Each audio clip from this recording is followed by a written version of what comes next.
Hello, and thank you for attending our presentation today. My name is Julianne Papadopolous. And my name is Krista Kovac. We co-facilitate the Cochlear Implant Music Hour out of the University of Southern California, located in Los Angeles.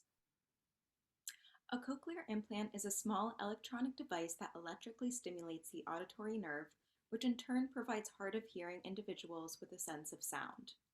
As cochlear implants are built primarily for speech perception, music perception can be challenging. Individuals often have difficulty with pitch perception, timbre detection, and interval identification.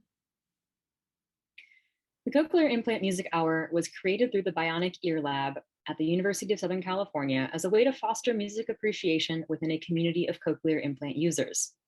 While the initial meetings occurred in person, this group continued to meet every Thursday over Zoom throughout the pandemic and still meets today. Each week, we have a different guest presenter. We have invited various normal hearing and hard of hearing performers and composers to play their instruments and share their experiences with our group. We have also had guests speak on topics of interest generated by CI Music Hour members, like music production and Dalcroze. And during the sessions, CI users have the opportunity to learn about a new musical topic, ask questions, and share their listening experiences with others. While our group consists of CI users, students, faculty, and researchers, for the purposes of this study, we focused on the experiences of the CI users. Our study included 9 females and 8 males, ranging from 36 to 76 years old. These participants live in 8 different US states, and 1 lives in Poland. Participants in the music hour collectively represent a wide range of hearing loss characteristics and music experiences. Some participants in the group were born hard of hearing, while others lost their hearing later in life. Participants have been using their CIs for anywhere between 30 years to less than a month.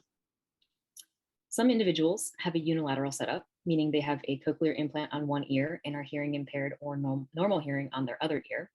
Others are bilateral, meaning they use a cochlear implant on both ears. Some are bimodal, meaning they use a cochlear implant on one ear and a hearing aid on the other. Finally, participants vary greatly in their musical backgrounds. Some have no musical training, and others are professional musicians. Our goal for this study was to further understand the characteristics, successes, goals, and challenges of the hard of hearing members of the CI Music Hour community through the lens of well-being. We collected observations from the CI Music Hour, an introductory survey inquiring about participants' preferences relating to the music hour, individual Zoom interviews to learn about participants' hearing loss journeys, and a short survey inquiring about instances when CI users feel most supported in music environments. In order to understand how the experiences of the CI users related to different aspects of well-being, we analyzed the data using Seligman's PERMA model, which according to Seligman, make up the 5 core components of human well-being. PERMA stands for positive emotion, which includes instances of hope, joy, and gratitude. Engagement, which is characterized by absorption in the task at hand. Relationships, which include instances of support and love from others. Meaning, which is characterized by having a purpose or value. And accomplishment, which is characterized by having a sense of passion and internal perseverance toward attaining goals. The N, negative emotion, was added from Butler and Kern's PERMA profiler to account for any negative emotions or challenges of the community. We categorized key phrases from our data into each of these categories. The numbers indicate the instances of phrases per category.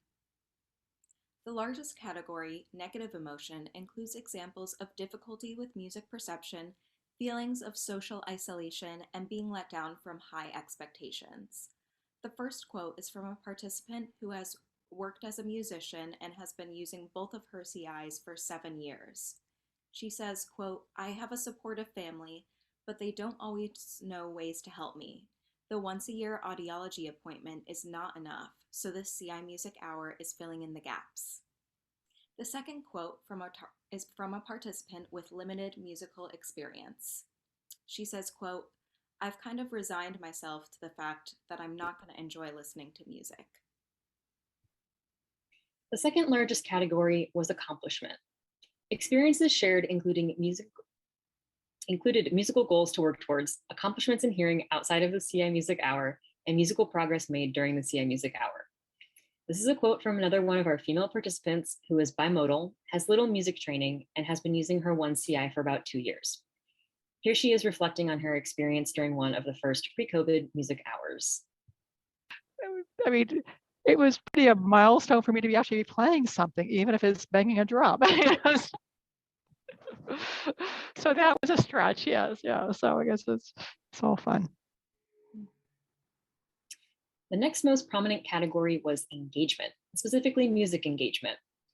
This is a quote from another one of our female participants who is bimodal, plays in a band, and has been using her CI for about 2 years.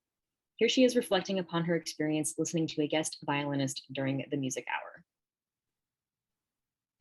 I liked hearing the musicians that played different scales and different intervals. Even though that was not part of my original training, I found myself pulling the hearing aid out, just listening with the cochlear implant, pulling that out and putting both in, just to see how I could better understand those different intervals.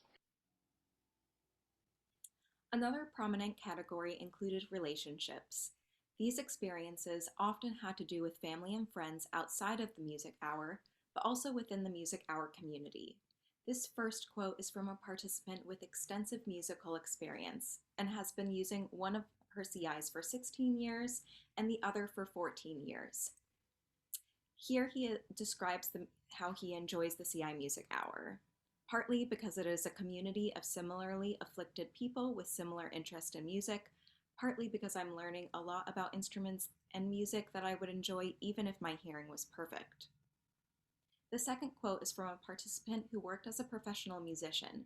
Here she reflects upon her participation in the CI Music Hour. This is my connection to others who struggle with music. While we analyzed everything into individual categories, we found that many of the themes overlapped. For example, development of relationships also revealed examples of positive emotions such as joy and gratitude. Instances of meaning often resulted from engagement in musical activities. Additionally, we found that instances of positive relationships and engagement together, such as those fostered by the music hour, often led to instances of musical achievement. Here's a quote from one of our male unilateral users who has been using his CI for over 30 years and has engaged with music daily. This quote portrays a combination of themes, including meaning and engagement. It's pretty recent. Like I've done it before, so I kind of played around on the guitar for a while. But then I hadn't been playing for a while, and then I just made the effort to get nylon strings and I put them on. And since then, that was a couple of months ago, and I've been playing for their bedtime about the past month or 6 weeks or so, and it's really enjoyable. Despite the negative challenges shared by participants, CI users were nevertheless able to positively engage with music through the CI Music Hour and other instances in their life with the right amount of support and perseverance. One of the main limitations of this study is that as many of the PERMA categories overlap, the data from the study may be interpreted differently by different researchers. This is something to consider when giving more weight to certain themes during analysis. This study prevents the importance of community support in promoting well-being and music appreciation and engagement among cochlear implant users. This work also provides a platform which we can build upon for CI Music Hours moving forward. Before we end, we would like to thank Dr. Ray Goldsworthy, Associate Professor of Otolaryngology at the USC Keck School of Medicine and the leader of the Bionic Ear Lab, Dr. Beatriz Olari, Associate Professor and Chair of the Music Teaching and Learning Department at the USC Thornton School of Music, and most importantly, the CI Music Hour participants for their time and willingness to share their stories with us. Thank you for joining us today.